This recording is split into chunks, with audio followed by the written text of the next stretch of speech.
अब economic survey आ जाएगा और फिर कल बजट है, लेकिन एक जो डर है और खौफ है वो कैपिटल मार्केट के अंदर भी हम देख रहे हैं कि मार्केट पिछले 2-3 दिन से गिरती चली जा रही है। एक फेयर ऑफ अननोन है टैक्सेस के हवाले से, और ये कहा जा रहा है कि जनाब मौजूदा बजट जो आना है हमेशा की तरह बहुत ज़्यादा फोकस होगा इसमें टैक्स बढ़ाने की तरफ। और मज़ीद ये कि चूँकि ये IMF प्रोग्राम में हम जाने वाले हैं तो इसका प्री रिक्विजिट भी माना जा रहा है और पेशगी इक़दामात भी या प्रायर एक्शन भी माना जा रहा है।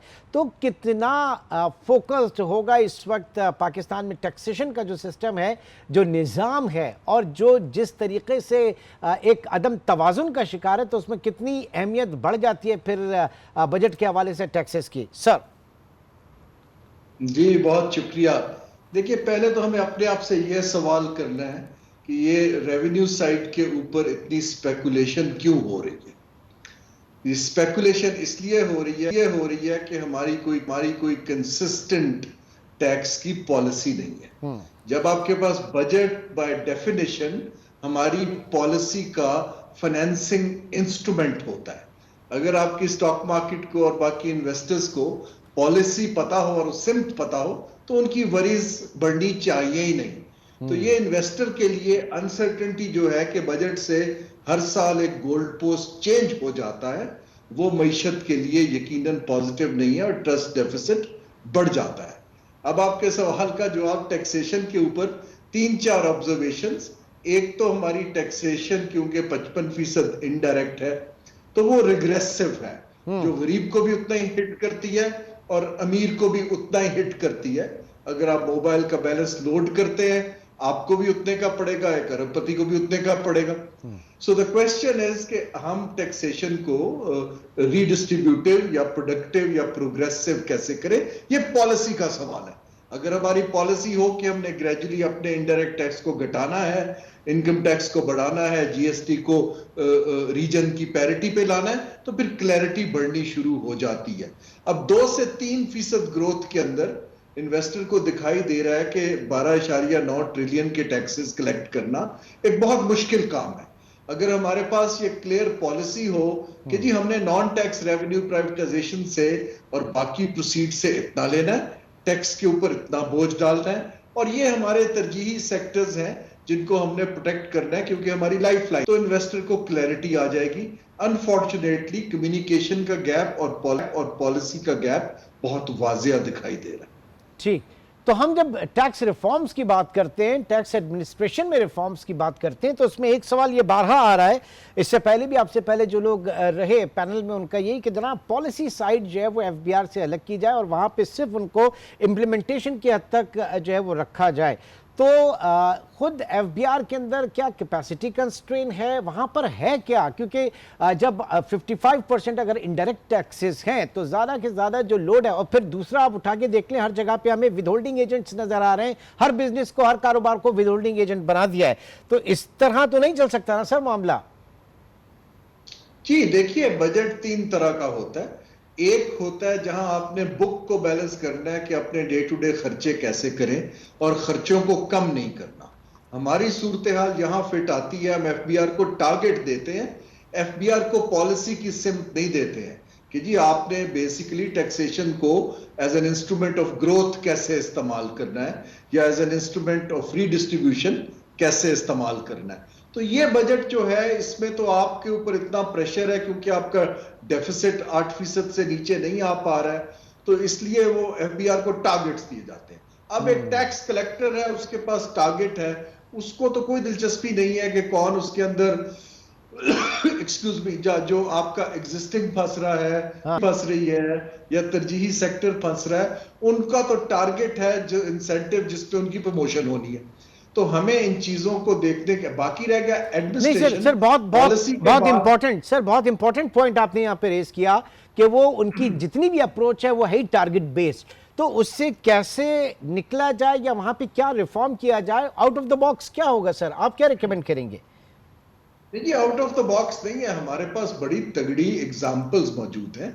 देखिए, रिफॉर्म ये है कि पहली फंडामेंटल चीज तो ये है कि 3-4 मोटी मोटी चीजें टैक्स पॉलिसी की हुकूमत ना सिर्फ अग्री करे बल्कि उसको पब्लिक करे कि हमारी पॉलिसी ये है कि हमने टैक्सेशन, जैसे एक पॉलिसी है कि टैक्स रेट बढ़ाई जाओ और अपनी एक्सट्रैक्ट किए जाओ। एक पॉलिसी ये है कि ग्रेजुअली टैक्स रेट को कम करो और इंडस्ट्री को बढ़ने दो ताकि आप इनकम से टैक्स कमा सकें।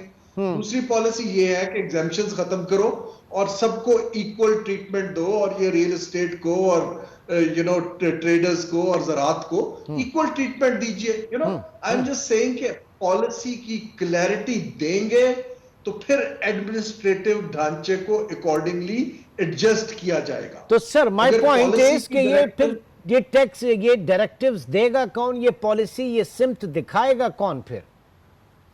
जी ये पॉलिटिशियंस का काम है कि वो एक्सपर्ट्स को लाएं और देखिए policy making I have no two opinion, वो हमारे पॉलिटिशियन का पॉलिटिकल हुकूमत का काम है क्योंकि उन्होंने एक पॉलिसी देनी है कि मुल्क को आगे कैसे लेके जाना है। ब्यूरोक्रेट का काम है कि उस पॉलिसी के अंदर इनपुट दे और उसको इंप्लीमेंटेशन के अंदर इदारों को मजबूत करे।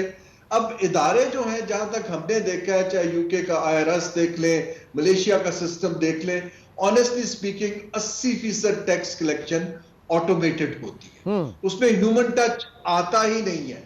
तो जब लोगों को पता है कि ऑटोमेशन के ऊपर, मैं इवन सऊदी अरेबिया से इतना इंप्रेस हुआ क्योंकि वहां तो पहले टैक्स नहीं थे, अब जब शुरू हुए तो उन्होंने प्रोक्योरमेंट और टैक्सेशन तकरीबन 100% ऑटोमेटेड है जिसमें हुकूमत का अमल दखल ही नहीं है।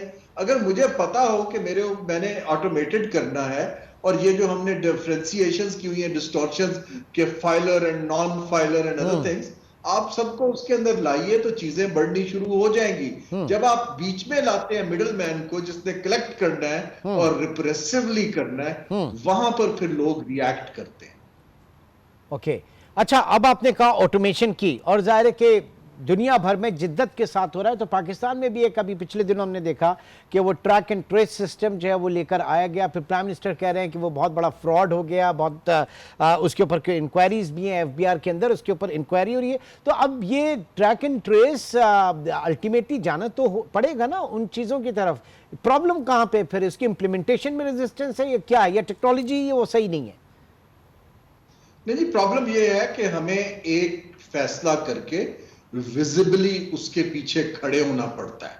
ये 3-4 महीने में गोल पोस्ट नहीं चेंज करना पड़ता। अगर काम नहीं भी हो रहा तो आप उस फैसले को तो ना रोकिए ना, आप बेसिकली ऐसे लोगों को लाएं जिन्होंने बाकी ममालिक में ये काम किया है, उनको एज ए कंसल्टेंट लाएं और उनकी बात सुने।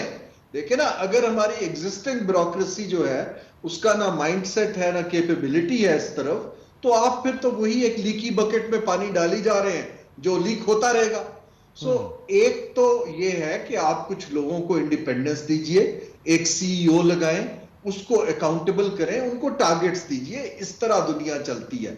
अगर आप उन्हीं लोगों को पुश करते रहेंगे जिनको यही नहीं पता कि अगर ये हुकूमत चली जाए तो नया बंदा आके इसको रिवर्स कर देगा, या हमारी प्रमोशन तो होती है या नहीं होती है, ना इंसेंटिव है ना अकाउंटेबिलिटी है, तो ये रिफॉर्म करनी मुश्किल हो। देखिए, हुकूमत को स्ट्रांगली खड़ा होना पड़ेगा, वरना कोई खुद से खुशी से टैक्स तो देता नहीं। लेकिन उसके अंदर एक और चीज है, हुकूमत को सर्विस डिलीवरी भी बढ़ानी पड़ेगी।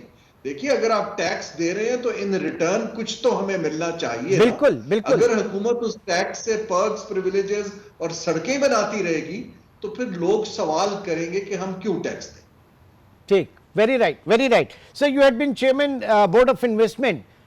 पाकिस्तान में सरमायाकारी के हवाले से अब आप किस तरह के बजट के अंदर किस तरह की चीज़ें देखना चाहेंगे कि जनाब ये प्रायोरिटीज़ होनी चाहिए, तो पाकिस्तान में फॉरेन इन्वेस्टर भी आएगा और डोमेस्टिक इकोनॉमी जो है वो भी आगे बढ़ेगी, इन्वेस्टर कॉन्फिडेंस जो है वो बढ़ेगा? कि ये बजट तो जैसे मैंने अर्ज किया कि ये कंटिन्यूएशन है स्टेबलाइजेशन की, इसके अंदर गालिबन इतनी गुंजाइश नहीं है। लेकिन अभी मैंने जो देखा कल NEC के रिजल्ट्स में, तो जो हमने एक PSDP को तकरीबन 1.5 ट्रिलियन फेडरेशन का और 3.8 ओवरऑल रखा है डेवलपमेंट का खर्चा, अब की यहां पर है जो पब्लिक इन्वेस्टमेंट होती है वो प्राइवेट कैपिटल को अट्रैक्ट करती है। लेकिन पब्लिक इन्वेस्टमेंट अगर आप सिर्फ बिल्डिंगें बनाने में लगा देंगे या कारें खरीदने में लगा देंगे तो फिर वो अट्रैक्ट नहीं करेंगे। अगर हम IT का इंफ्रास्ट्रक्चर मजबूत करने में लगाएंगे, अगर हम SMEs का इंफ्रास्ट्रक्चर मजबूत करने में लगाएंगे, तो उसके रिटर्न 2-3 साल में आना शुरू हो जाए। यानी पॉइंट यहां अब पे ये क्लियर डिपेंड हुआ करता कि है सिर्फ सड़कें बनाने से पुल बनाने से मामला हल नहीं होगा। आपको इंफ्रास्ट्रक्चर के अंदर इन्वेस्ट करना होगा, आपको आईटी सेक्टर में इन्वेस्ट करना होगा, ताकि फिर थोड़ी सी हिम्मत पकड़ेगा प्राइवेट सेक्टर भी। और ये जो अभी अगर मॉनेटरी ईजिंग आती है तो बड़ी अच्छा एक कॉम्बिनेशन बन सकता है प्राइवेट पार्टनरशिप का। जी absolutely, a number of things can be delegated to private sector, जो सरकार कर रहा है। और वो सरकार ने अपना काम इतना बढ़ा दिया है कि ना तो कैपेसिटी है और वेस्टेज बेतहाशा है। अगर मैं होता इस वक्त कंट्रोल में इन फैसलों के, तो मैं शायद ये इंफ्रास्ट्रक्चर डेवलपमेंट का प्रोग्राम 3 साल के लिए सस्पेंड कर देता और उसको ह्यूमन डेवलपमेंट की तरफ और तरजीही सेक्टर्स की तरफ मुंतकिल कर देता। ये जो इंफ्रास्ट्रक्चर है प्राइवेट सेक्टर को करने दीजिए, सड़क बनाए, टोल से कमाए, आगे चले।